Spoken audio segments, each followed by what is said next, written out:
Okay.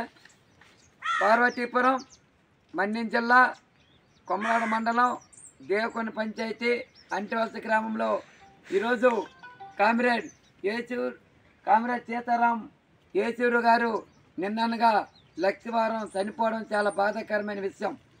ఇలాంటి సందర్భంలో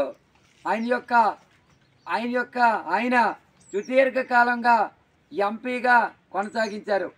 పార్లమెంట్లో వ్యవసాయ కూలీల సమస్యలపైన, దళితుల సమస్యలపైన, గిరిజనుల సమస్యలపైన, కార్మికుల సమస్యలపైన, వ్యవసాయ కూలీల సమస్యలపైన అనర్గళంగా మాట్లాడిన వ్యక్తి ఈరోజు సీతారాం యేచూరు గారు.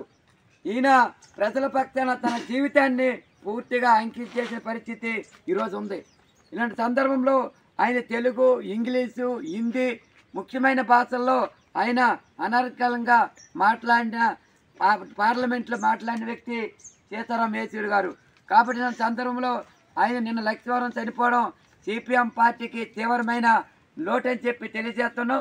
ఇలాంటి సందర్భంలో ఆయన యొక్క ఆశయ సాధన దిశగా ఈరోజు ప్రజలందరూ కూడా అన్ని వర్గాల ప్రజలు, కార్మికులు, రైతాంగ ప్రజలు, దళితులు, గిరిజనులు, వ్యవసాయ కూలీలు భవిష్యత్తులో ఆయన యొక్క ఆశయ సాధన దిశగా పోరాటమే ఆయనకి ఇచ్చిన నివాళని చెప్పి సందర్భంగా తెలియజేస్తూ ఆయన యొక్క చిత్రపటానికి ఈరోజు పూలమాలతో ఈరోజు ఇక్కడ మేము ఈరోజు ఆయనకి సంతాపమైన చేయడం జరిగింది.